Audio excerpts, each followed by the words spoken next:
prenez votre Bible, tenez-vous debout, nous allons lire ensemble 1 Samuel chapitre 7.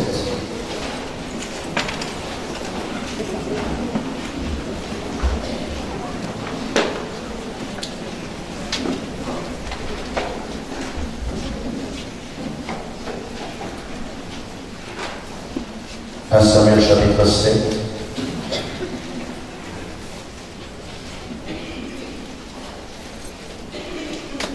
Que l'Église dise Amen. Les gens de Kirjath Jéarim vinrent et firent monter l'arche de l'Éternel. Ils la conduisirent dans la maison d'Abinadab sur la colline et ils consacrèrent son fils Éléazar pour garder l'arche de l'Éternel. Il s'était passé bien du temps depuis le jour où l'arche avait été déposée à Kirjath Jéarim. 20 années s'étaient écoulées, alors toute la maison d'Israël poussa des gémissements vers l'Éternel. Samuel dit à toute la maison d'Israël: si c'est de tout cœur que vous revenez à l'Éternel, ôtez du milieu de vous les dieux étrangers et les astartés, dirigez votre cœur vers l'Éternel et servez-le lui seul, et il vous délivrera de la main des Philistins. Et les enfants d'Israël ôtèrent du milieu d'eux les Baals et les astartés, et ils servirent l'Éternel seul. Samuel dit: assemblez tout Israël à Mitzpah, et je prierai l'Éternel pour vous. Ils s'assemblèrent à Mitzpah, ils puisèrent de l'eau et la répandirent devant l'Éternel, et ils jeûnèrent ce jour-là en disant: nous avons péché contre l'Éternel. Samuel jugea les enfants d'Israël à Mitzpah. Les Philistins apprirent que les enfants d'Israël s'étaient assemblés à Mitzpah, et les princes des Philistins montèrent contre Israël. À cette nouvelle, les enfants d'Israël eurent peur des Philistins, et ils disent à Samuel: ne cesse point de crier pour nous à l'Éternel, notre Dieu, afin qu'il nous sauve de la main des Philistins. Samuel prit un agneau de lait et l'offrit tout entier en holocauste à l'Éternel. Il cria à l'Éternel pour Israël, et l'Éternel l'exauça. Pendant que Samuel offrait l'holocauste, les Philistins s'approchèrent pour attaquer Israël. L'Éternel fit retentir en ce jour son tonnerre sur les Philistins et les mit en déroute. Ils furent battus devant Israël.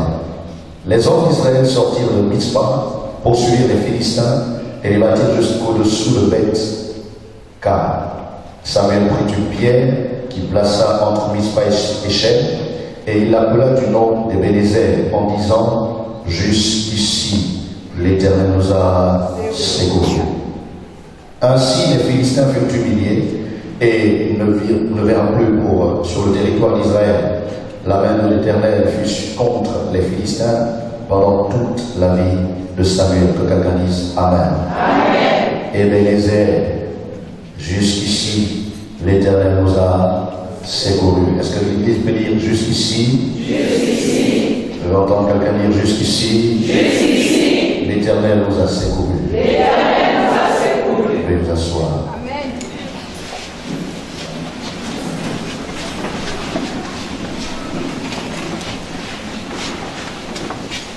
Un temps fort est arrivé donc dans la vie d'Israël, un temps inédit, un temps dont ils n'avaient pas conscience eux-mêmes, quand ils ont décidé de déplacer l'arche de Dieu et d'aller la déposer dans la maison d'un individu, loin du peuple, loin du temple, loin de la cité de David. Abinadab donc va héberger l'arche de Dieu pendant 20 ans, dit la parole.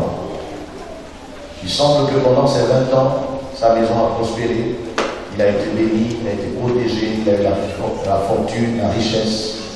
Mais juste à côté, en Israël, au milieu du peuple de Dieu, là où Dieu était censé faire éclater sa gloire, là où Dieu était censé agir pour opérer des signes, des prodiges et des miracles, bénir son peuple, c'était la galère, c'était la pauvreté, c'était l'échec, caractérisé par l'action et l'oppression des Philistins.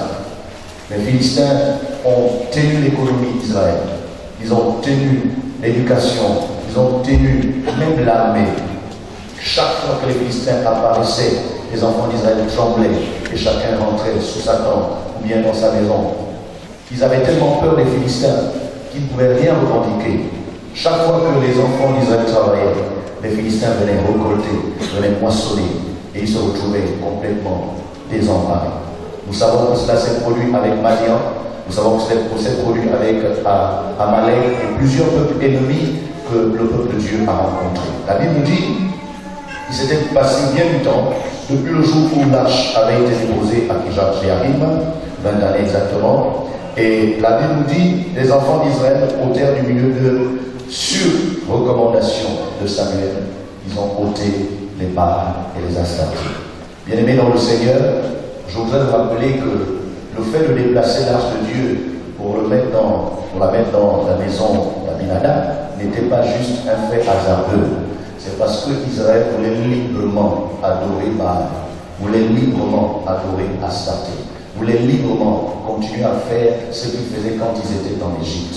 Et donc, pour ne pas être gênés dans leur conscience en voyant l'arche de Dieu, qui symbolise, je vous le rappelle, la présence physique de Dieu, la Shekinah de Dieu, c'est pour cette raison qu'ils ont demandé qu'on cache l'arche de Dieu dans la maison de quelqu'un. Je veux dire à quelqu'un, il se peut que toi-même tu n'as pas réalisé ce que tu étais en train de faire.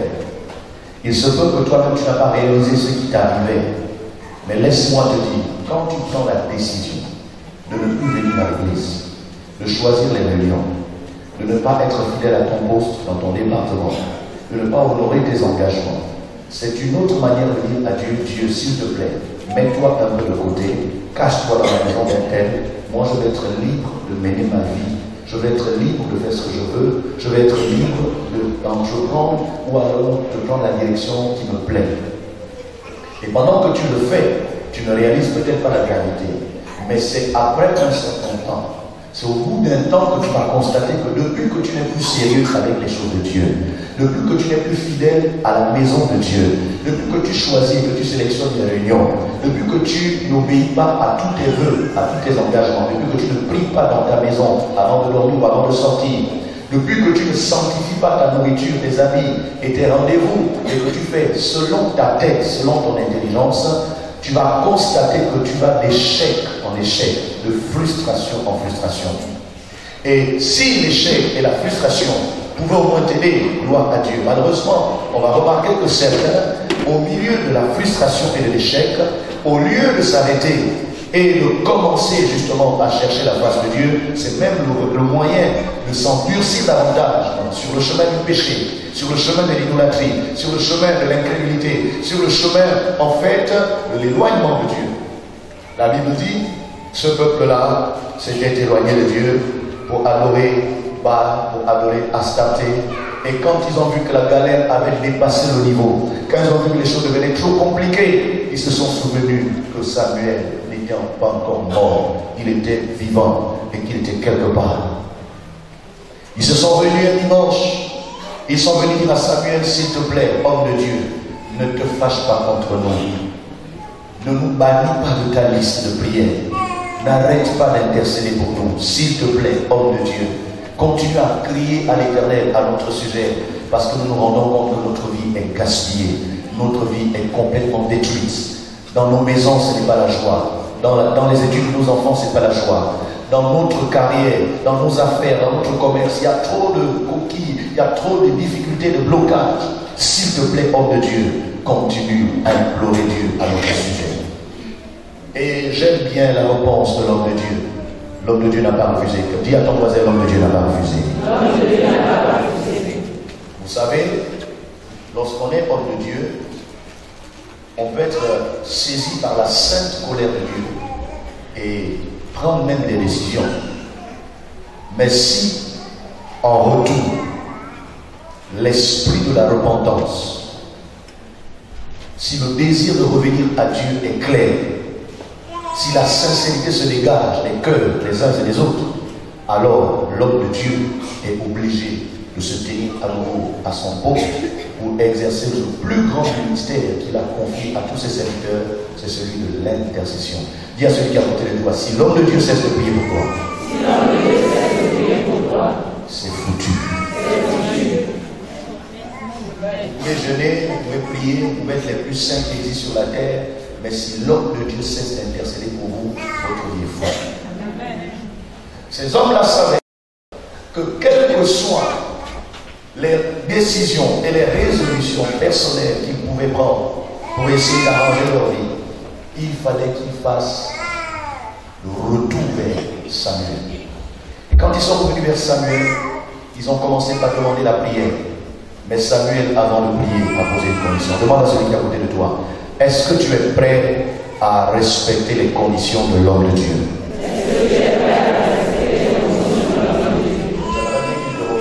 Regarde-le dans les yeux, demande-lui. Tu veux la prière de l'homme de Dieu, mais est-ce que tu es prêt à respecter les conditions? J'attends qu'il te réponde.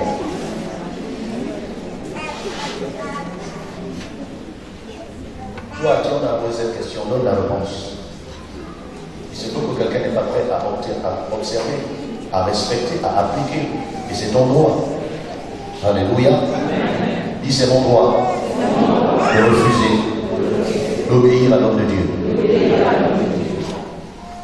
Ils sont arrivés à lui, ils ont posé leur problème, ils voulaient la prière, ils voulaient l'intercession, ils voulaient que l'homme de Dieu continue à crier à Dieu pour qu'il soit délivré. Et l'homme de Dieu leur dit, moi je n'ai pas un problème avec ça, je suis prêt à prier. Seulement, ôtez du milieu de vous les dieux étrangers et les astartés, dirigez votre cœur vers l'Éternel. J'ai remarqué que dans notre siècle, la repentance est devenue un folklore. La repentance est devenue du mas-tu vu. En fait, nous ne sommes pas loin de ce que Jésus a dénoncé quand il disait ne soyez pas comme les pharisiens et les sadducéens qui aiment à prier au coin des rues, sur les places publiques, en faisant des grands mouvements dans le but d'attirer l'attention. Ils ont déjà reçu leur récompense. Vous allez remarquer que beaucoup crient quand ils sont à l'église. Beaucoup font des grands gestes, beaucoup dansent, beaucoup sautent, beaucoup poussent des cris de joie, mais ils ne sont pas prêts à obéir à la parole de Dieu. Beaucoup sont prêts à convaincre le pasteur de toujours continuer à leur faire confiance, mais au fond d'eux, ce sont des tombeaux blanchis. Ils ont une très très belle apparence, mais à l'intérieur, ils sentent mauvais. La Bible dit, ôtez les astartés, ôtez les Baals, ôtez les idoles, en d'autres termes, ôtez le péché, ôtez la désobéissance, ôtez la transgression, ôtez l'offense à Dieu, ôtez le fait de piétiner les lois de Dieu, ôtez le fait de respecter ce que Dieu a prescrit, ôtez le fait de faire comme si vous ne connaissez pas la vérité, ôtez le fait de continuer à vous comporter comme si ce n'est pas grave ce que je fais.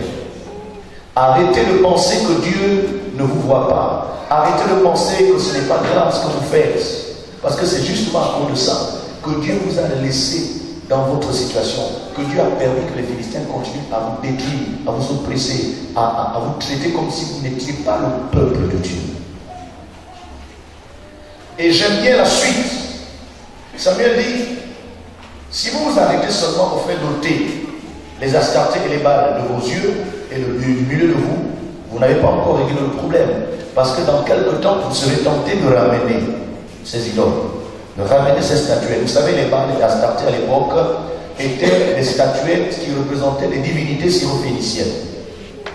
Et dans nos cultures, nous qui sommes gabonais par exemple, nous avons la cithare, nous avons la corbeille, nous avons la peau d'une bête, nous avons toutes sortes de choses qui représentent une divinité. Si tu me suis, dis amen. Et Dieu dit, c'est bien de se débarrasser de la cithare, c'est bien même de brûler les fétiches, c'est bien de brûler le gant, le tablier et l'épée pour ceux qui étaient des maçons. Mais vous n'avez pas encore fait le pas que j'attends. Au-delà de cela, tournez votre cœur vers l'Éternel.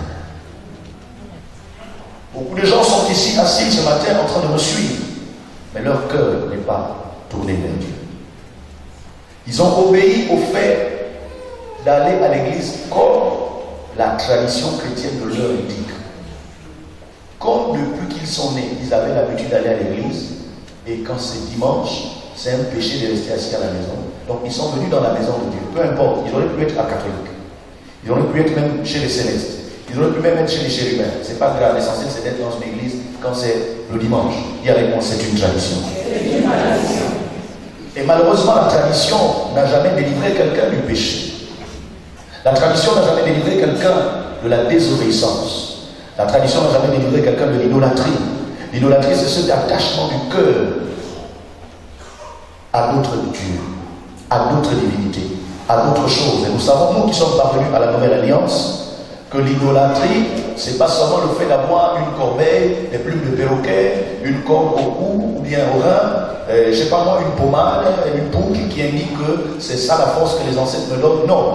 Au-delà de ces choses visibles et physiques, l'idolâtrie pour nous, enfants de Dieu, c'est quand nous sommes attachés à une chose, attachés à un fait, attachés à un objet, et que quelque chose prenne la place de Dieu dans le fond de notre cœur. Et c'est ça le problème de Samuel. Et Samuel, qu'avant ça, ils étaient avec lui. Ce peuple venait prendre des prières chez lui. Ce peuple venait recevoir l'imposition de main. Ce peuple venait recevoir l'intercession. Ce peuple venait demander, oh mon Dieu, j'ai envie de faire telle chose, qu'est-ce que Dieu dit? Et Samuel parlait de la part de Dieu. Mais qu'est-ce qui s'est passé? Pour que les gens, en toute âme et conscience, décident de supplier Samuel que son lâche qui représentait Dieu aille plutôt habiter dans la maison d'un individu. Que cette arche s'éloigne. Que cette arche puisse être loin de leur vue. La Bible déclare que ce livre de la loi ne s'éloigne pas de ta bouche. Médite le jour et nuit pour agir fidèlement selon tout ce qui est écrit. C'est alors que tu auras du succès dans tes entreprises. C'est alors que tu réussiras. Mais eux, ils ont choisi de ne pas regarder parce que ce que tu vois, c'est ce que tu confesses. Dis à ton frère ce que tu vois. Dis-lui ce que tu vois. C'est ce que tu confesses. Vous pensez que Dieu se trompait quand il a demandé à Josué de confesser? C'est parce qu'avant ça, il avait déjà prescrit à Josué de mettre les lois de Dieu sur les murs, sur les linteaux, et que cela soit sous ses yeux. C'est parce que tu ne peux pas confesser ce que tu ne vois pas. Regarde toi-même. Si tu examines tout ce qui sort de ta bouche toute la journée, c'est le résumé de ce qui t'environne. Si tu vois les obstacles, tu dis, oh mon Dieu, j'ai encore un problème. Si tu sens une fièvre, tu dis, oh mon Dieu, je vais encore tomber malade. Amen. Si le patron t'a mal salaire, tu dis, oh mon Dieu, c'est sûr que ce mois-ci, on va encore me couper le salaire. Ce que tu vois, c'est ce que tu déclares. Or, la Bible déclare, on appelé par conjuration, ce que ce peuple appelle, qui a dit Amen, qui a dit Amen. Je voudrais dire à l'église du Seigneur ce matin, c'est bien de dire, j'ai renoncé à la fornication, j'ai renoncé à l'adultère, j'ai renoncé au vol, j'ai renoncé à la corruption, j'ai renoncé au mensonge, j'ai renoncé à ci, j'ai renoncé à ça. Mais quelle est la place de ton cœur dans cette histoire? Est-ce que tu as renoncé avec le cœur ou bien tu as renoncé pour la forme? Demande à celui qui est à côté de toi, pour la forme ou avec le cœur? Demande à quelqu'un d'autre, pour la forme ou avec le cœur? Dis à quelqu'un, pour faire plaisir au pasteur ou pour ta propre délivrance?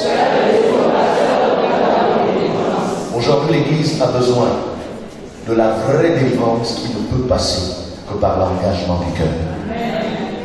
Là où le cœur n'est pas engagé, là où le cœur n'est pas impliqué, les hommes peuvent t'acclamer, les hommes peuvent même te féliciter, les hommes peuvent dire vraiment ça c'est un grand chrétien, ça c'est vraiment un grand croyant, mais Dieu sait que tu es dans la pacotille, tu es dans les reins, ce n'est pas de l'or. Je déclare que l'or doit revenir dans le temple.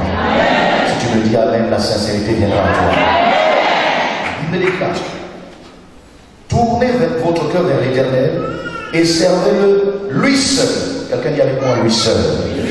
S'il te plaît, dis avec moi, lui seul. La vérité, c'est que nous servons Dieu. Le fait de chanter, nous servons Dieu. Le fait de te tenir debout, mon fils, qui a la sécurité, tu es en train de servir Dieu. Toi qui hôtesse, tu es en train de servir Dieu. Toi qui viens balayer ici, même quand les gens ne sont pas là, tu sers Dieu. Toi qui donnes tes offrandes, tu sers Dieu. Toi qui payes tes dîmes, toi qui honores tes engagements, tu sers Dieu. Toi qui vas rendre visite aux malades, tu sers Dieu. Toi qui évangélises, tu sers Dieu. Mais la vérité, c'est qu'en plus de Dieu, tu sers souvent plusieurs autres choses. Tu aimeras le Seigneur ton Dieu de tout ton cœur, de toute ton âme, de toute ta pensée et de toute ta force. Donc le plus important n'est pas de dire je sers Dieu. Si je sers Dieu et autre chose, j'annule mon sacerdoce, j'annule mon service. Mais si je sers Dieu de tout mon cœur, de toute mon âme, de toute ma pensée, de toute ma force, alors je fais monter vers Dieu un parfum de bonne odeur. Servez-le lui seul. Pourquoi ta maladie persiste? Parce que tu sers Dieu plus quelque chose. Pourquoi ton chômage persiste? Parce que tu sers Dieu plus autre chose. Pourquoi ton célibat? Pourquoi le feu persiste dans ton foyer? Pourquoi il n'y a pas d'harmonie dans ton couple? Pourquoi il n'y a pas de bonheur? Pourquoi ta carrière est inquiétée? Pourquoi ton argent ne te permet pas de réaliser tes vœux et tes rêves? Pourquoi est-ce que ce que tu as perdu ne revient pas? Parce que tu sers Dieu plus quelque chose. Je m'en fous que tu sers Dieu avec beaucoup d'autres choses ou avec juste 5 choses. Mais dès lors que tu sers Dieu avec une autre chose, c'est suffisant pour annuler ta bénédiction. Si tu me dis Amen, tu reçois la révélation. L'heure est arrivée où l'Église doit servir Dieu lui seul. Nous avons amené la pacotille dans l'Église. Nous avons amené l'interdit dans l'Église. Nous avons amené le feu étranger dans l'Église. Nous avons amené les à peu près. Nous avons amené l'intelligence. Nous avons amené les normes humaines. Or, ces choses-là n'ont de la valeur que quand Dieu agrée, quand Dieu oint. Dis avec moi, si je ne suis pas oint, malgré mon intelligence, malgré mon expérience, je deviens un feu étranger dans l'Église.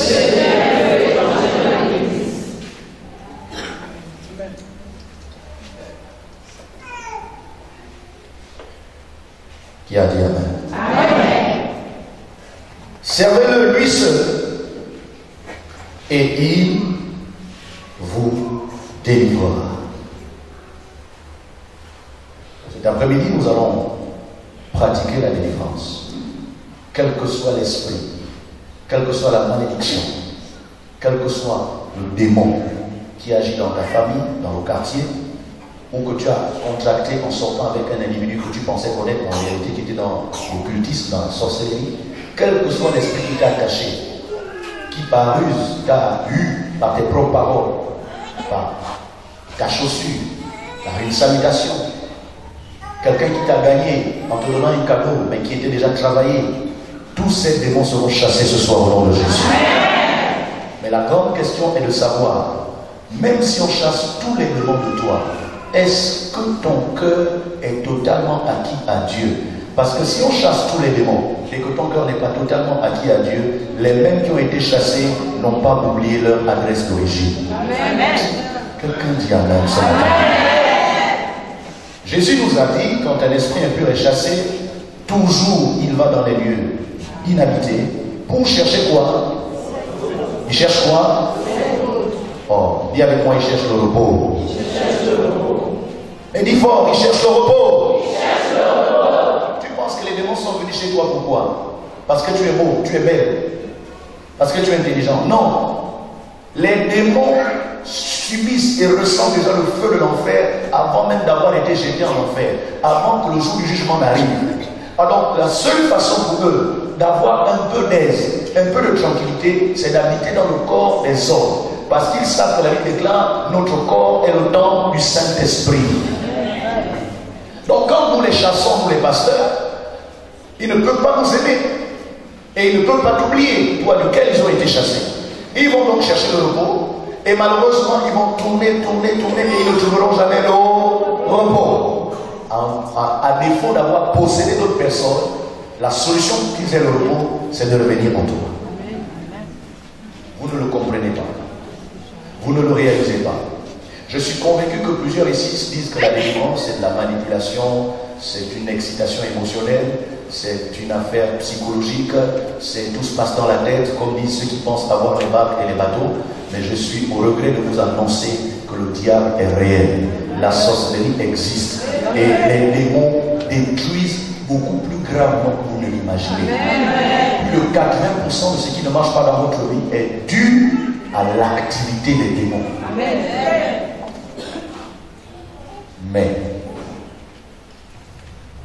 pour protéger sa vie d'une réinvasion des démons, d'une réinfestation des démons, il faut que ton cœur soit totalement acquis à Dieu. Amen. Si tu me dis Amen, ça commence. Amen. Est-ce que ton amen peut dégager la sincérité? Vous ne pouvez pas me tricher. Si vous me trichez, c'est que vous me trichez vous-même. Vous ne pouvez pas me tromper. Si vous me trompez, c'est que vous me trompez vous-même. Qui peut mentir à Dieu? Cette personne n'existe pas. Car Dieu et toi connaissez la vérité. La Bible dit, et les enfants d'Israël ôtèrent du milieu d'eux les Baals, les Astartés, et ils servirent l'Éternel seul. Ils servirent l'Éternel seul.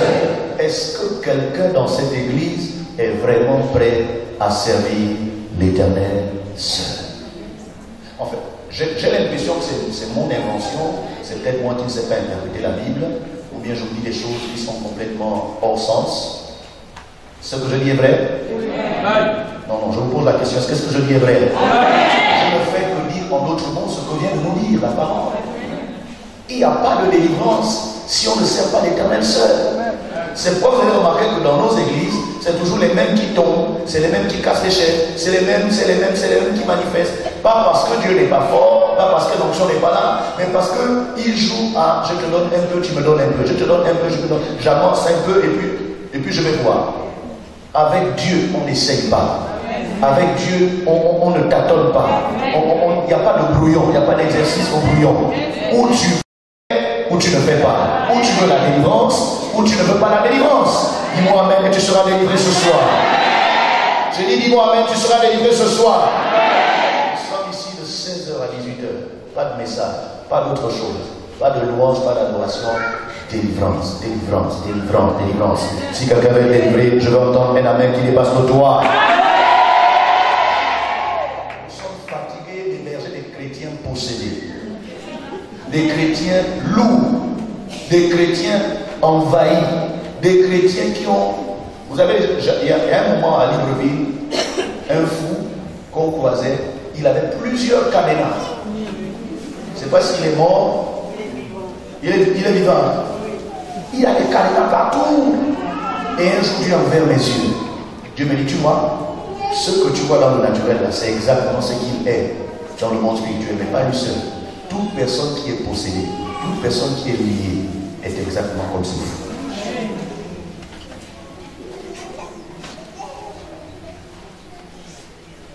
Continuez à respecter les démons. Un jour, vous allez vous retrouver, vous êtes déjà dans le cercle. Continuez à ménager les démons. Un jour, vous allez vous retrouver, le peu que vous avez a complètement disparu. Continuez à penser que les démons sont là pour votre bien. Ou bien c'est pas grave. Ou bien après une délivrance, tu continues à vivre dans le péché. Ne t'étonne pas de ce que le jour où tu vas penser que tu vas t'en sortir, c'est trop. Est-ce que tu as proclamé la parole de Dieu?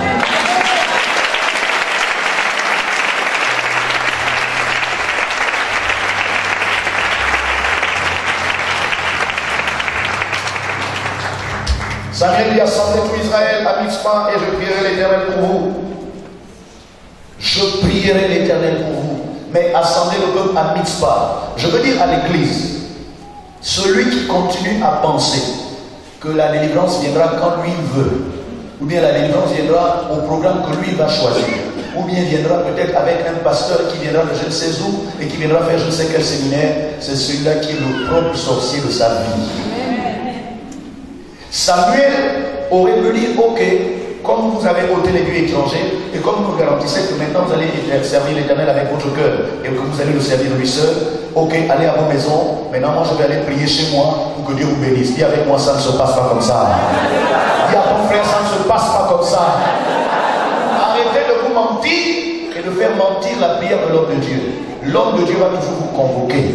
L'homme de Dieu va toujours vous appeler quelque part. L'homme de Dieu va toujours vous donner une instruction de la part de Dieu. Et c'est pourquoi c'est à ce niveau que l'on vérifie la sincérité de votre démarche.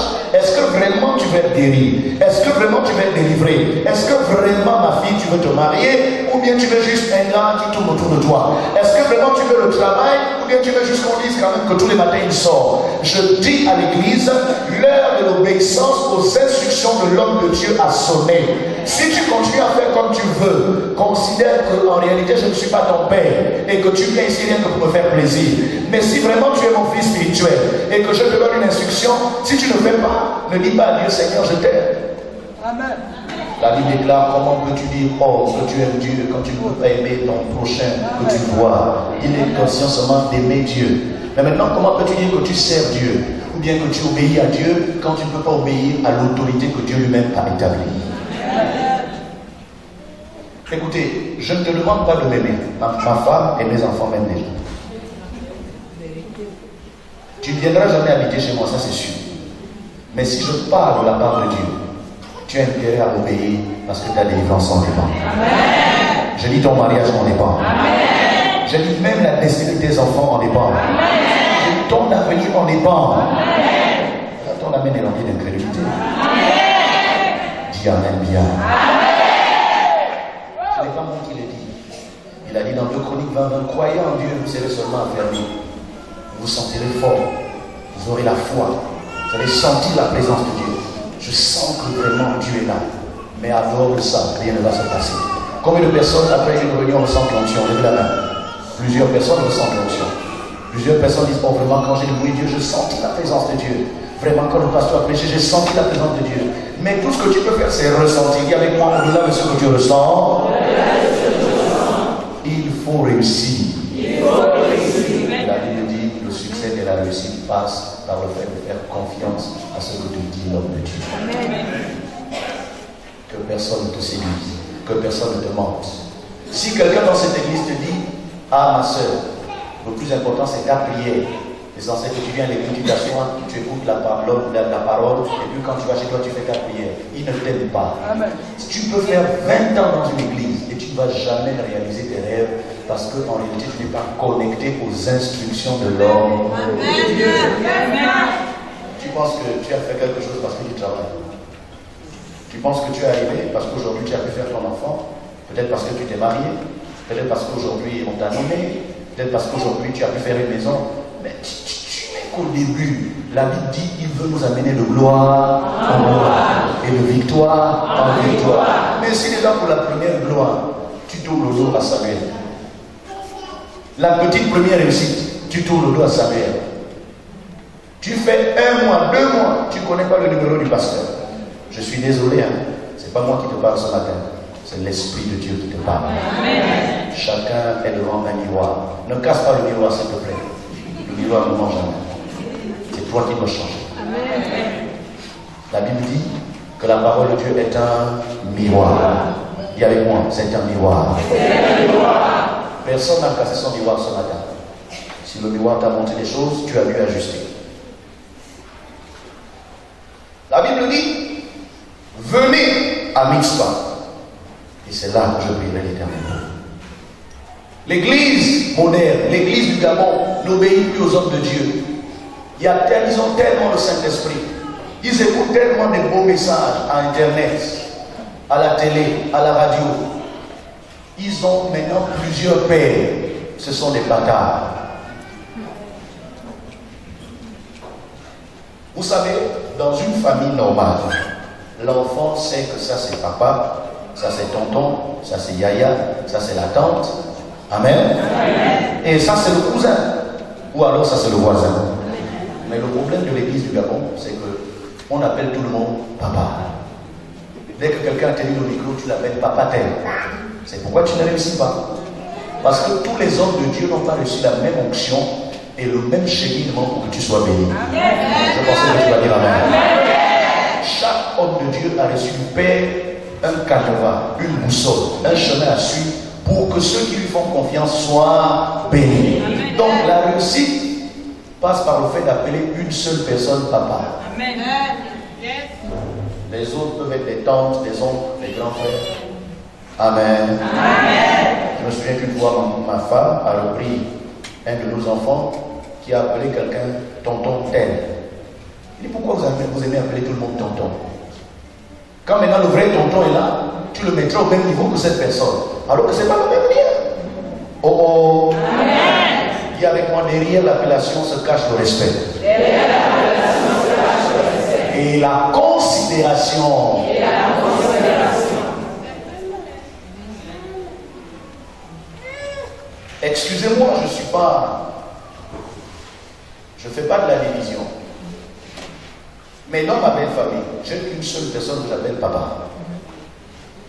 Tous les autres, j'appelle papa tant, papa pion, papa Cécile. Mais il n'y a qu'une seule personne que j'appelle papa. C'est pour marquer la différence. Est-ce que vous me suivez vraiment? Et c'est ça le problème. Lorsque papa parle, est-ce que tu réagis de la même manière que papa tend quand il parle? Non, ne me dis pas non. Examine ta vie et pose-toi vraiment la question, en fait, est-ce que dans la pratique, toutes ces personnes ne sont pas au même niveau que celui que tu prétends être ton père? Oh, je suis en train de délivrer quelqu'un qui est malade depuis longtemps et se demande, mais pourquoi depuis là Dieu ne me guérit pas? Parce que tu as trop de paix. Est-ce que quelqu'un peut lever la main et dire, Seigneur Jésus, délivre-moi de l'esprit bâtard.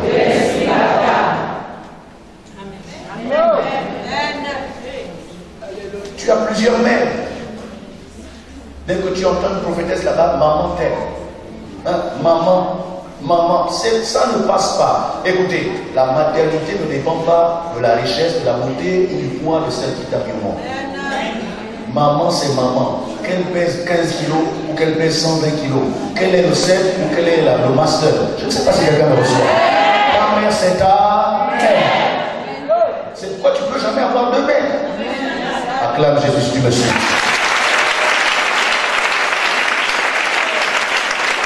Et si tu as deux mères, c'est ça ton problème. Si tu as deux mères, c'est ça même ton problème. Ce n'est pas le démon qui est le problème. Le problème, c'est que tu as deux mères.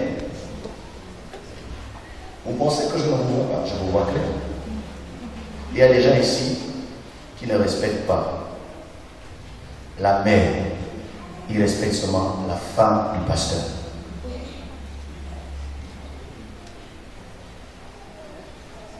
Et pour moi, il y a une grande différence entre la femme du ministre et la ministre femme.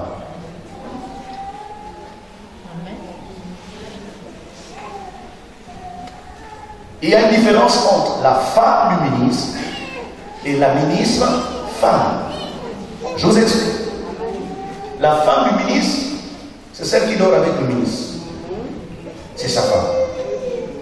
Mais la femme ministre, ou alors la ministre femme, c'est celle qui a le rang de ministre, mais elle est une femme. Est-ce que pour toi, c'est juste la femme du pasteur ou bien c'est la mère? Ne me réponds pas, réponds dans ton cœur. Je ne peux pas comprendre que si quelqu'un n'a pas pu me joindre,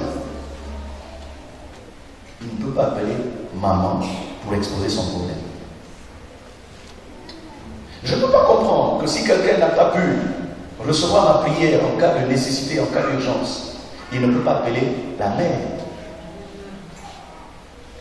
Parce que je vous rappelle qu'un homme de Dieu sérieux ne peut pas épouser n'importe quelle fille.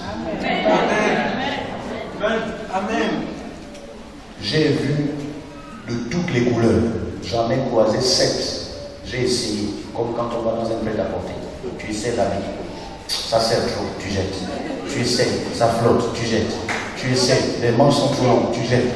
Jusqu'à ce que Dieu m'a dit, cette fois-ci, c'est bon. La Bible dit, Samuel est entré dans la maison d'Isaïe. Tous les enfants d'Isaïe ont défilé. L'Éternel lui a dit, de tout ce que tu vois là, je n'ai choisi personne. Il y en avait des grands, de beaux, des intelligents. Après, Samuel demande à Isaïe, mon ami, tu n'as plus d'autres enfants? Et il dit, ah, c'est vrai que j'avais oublié. Il y a un là qui est en bronze là-bas. Samuel dit, tant que je ne l'ai pas vu, on ne fait pas le sacrifice. Amen. Isaïe lui-même ne savait pas pourquoi Samuel voulait voir ses enfants. Bien-aimés, on est humain, on fait tous des erreurs. Mais il y a des erreurs qu'un homme de Dieu ne doit jamais faire. Il y a des erreurs qu'une femme de Dieu, toi qui prétends être appelé de Dieu femme, même si tu as l'envie d'avoir un mari brûle comme quoi, évite de te marier à quelqu'un qui n'est pas dans le plan de Dieu. Parce que ça va te rattraper. ça va te rattraper. Quand tu voudras monter, il va te dire, hey, c'est moi l'homme. Amen.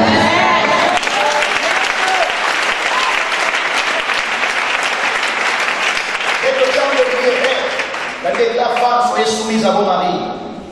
Ah, mon mari, c'est la prière là qui a fait que Dieu t'envoie vers moi. Maintenant, tu ne veux pas que je prie.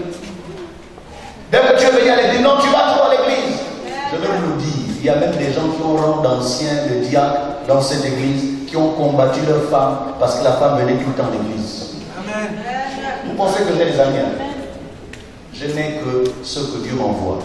Si Dieu ne t'a pas envoyé, tu ne peux pas rester avec moi. Même si tu fais l'effort, tu ne peux pas. Parce qu'il n'y a que quelqu'un qui a été appelé de Dieu qui peut marcher avec un autre appelé de Dieu. Si tu veux dire amen, Dieu t'appellera aussi. Oui, c'est pas le titre. Tu es ancien, tu combats ta femme. Tout le temps à l'église, c'est comment? Tu manques de sagesse.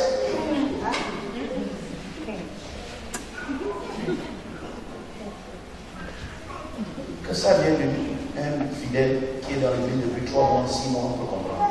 Mais toi, l'ancien, c'est comment?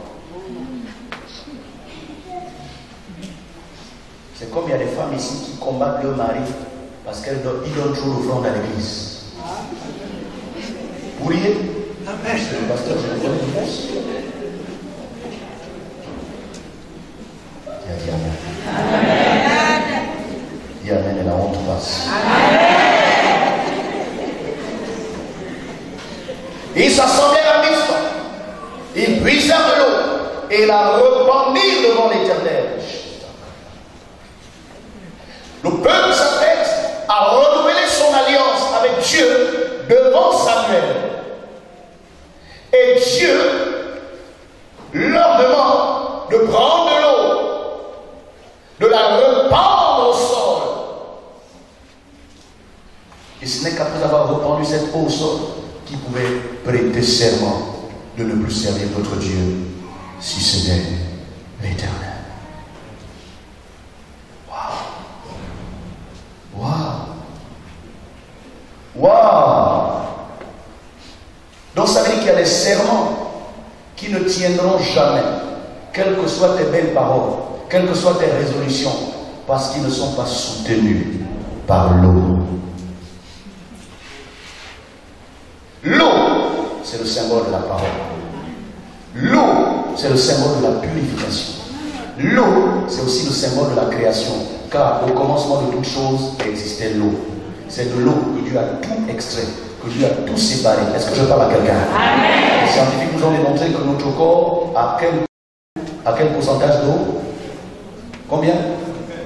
75. Ça veut dire qu'en réalité, l'eau, c'est Dieu. C'est pourquoi certains esprits qui ont été chassés du ciel ont trouvé que le meilleur endroit pour continuer à manifester les charismes, les dons et les talents qu'ils ont reçus de Dieu, c'était d'aller habiter dans l'eau. Aujourd'hui, nous appelons les esprits des eaux. Est-ce que vous savez que quand Satan a été chassé du ciel, il n'a pas perdu son intelligence, il n'a pas perdu sa sagesse, il n'a pas perdu sa beauté, il n'a pas perdu beaucoup de pouvoir. C'est pourquoi ceux qui l'adorent peuvent recevoir de lui certains avantages. Vous êtes avec moi, Dieu la droite. C'est important de comprendre ces choses. Samuel dit, répandez l'eau avant de parler. Parce que vous avez l'habitude de parler. Vous avez l'habitude de prendre des engagements. Vous avez l'habitude de prendre des résolutions. Mais finalement, ça vous rattrape. Oh non, à partir d'aujourd'hui, vraiment, je vais m'être sérieux. Je ne veux pas manquer les réunions de l'église. Vraiment, je vais respecter mes engagements. Vraiment, je vais visiter les frères. Vraiment, je vais prier pour les malades. Je vais évangéliser. Tous les jours, tu prends des engagements, mais tu n'arrives pas à les respecter. La Bible dit, ils s'assemblèrent à Mizpa, ils puisèrent de l'eau avant de la prendre. Laissez-moi dire, l'église, aucun message d'un dimanche n'a la capacité de vous maintenir dans la foi.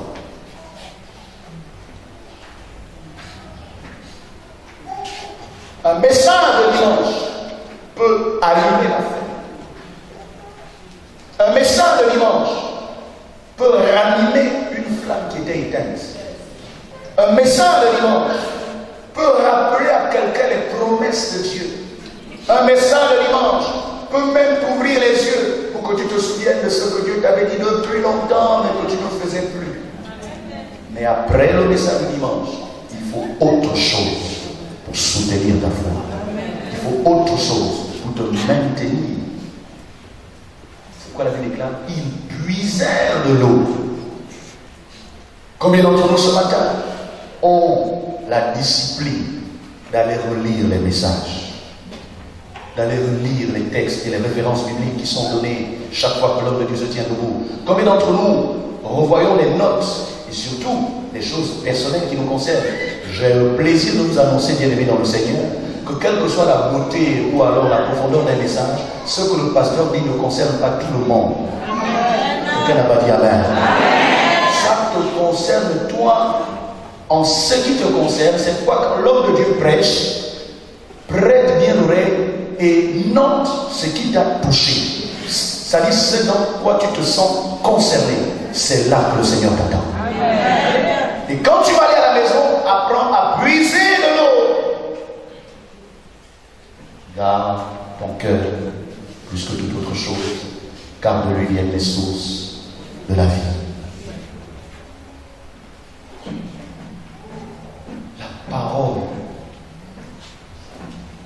La parole de Dieu a le pouvoir de soutenir ton âme quand tu seras abattu. Vous pensez que je n'ai pas de soucis? Vous pensez qu'il ne m'arrive pas d'être triste? Vous pensez qu'il ne m'arrive pas d'être découragé? Mais ce qui fait ma force, c'est que j'ai une gibecière. Quelqu'un dit avec moi la gibecière. Dis plus fort la gibecière. J'ai une gibecière depuis juin 1986. Et dans cette gibecière, je prends le soin de garder jalousement tout ce qui m'a touché, tout ce qui me concerne, tout ce dont moi je me sens concerné. Et ce qui est bien, c'est que nous devons accepter que la parole est une épée à double. C'est-à-dire parfois, elle tue l'ennemi, parfois elle te blesse. Dis à celui qui est à côté de toi, si la parole ne te blesse pas, ce n'est pas la parole de Dieu. En d'autres termes, si chaque fois que l'homme de Dieu prêche, tu dis seulement Amen, prêche, tu cours pour donner 10 000 parce qu'il t'a dit ce que tu voulais entendre. C'est un flatteur. Il veut juste ton argent. Il ne veut pas que tu ailles au ciel. Quand on sort de l'église, il y a la joie d'avoir ressenti la présence de Dieu, mais chacun doit avoir une petite tristesse parce que, oh, j'ai encore découvert que dans tel domaine, Dieu acclame le Seigneur. Acclame à vous l'onction du Saint-Esprit. C'est pourquoi l'Église ne change pas. C'est pourquoi les ouvriers ne changent pas. C'est pourquoi les collaborateurs ne changent pas. Puisqu'ils ne sont pas touchés. Ils sont seulement dans la sensation. C'est pourquoi quand le pasteur n'a pas crié, il n'a pas fait les gens, les grands gestes, ils se disent non, il n'y avait pas l'onction. Donc grand-père qui m'a donné l'onction. Alléluia. Et ils puisèrent de l'eau et la rependirent devant l'Éternel. Quelqu'un dit avec moi devant l'Éternel. Laisse la tête. Devant toi, Seigneur.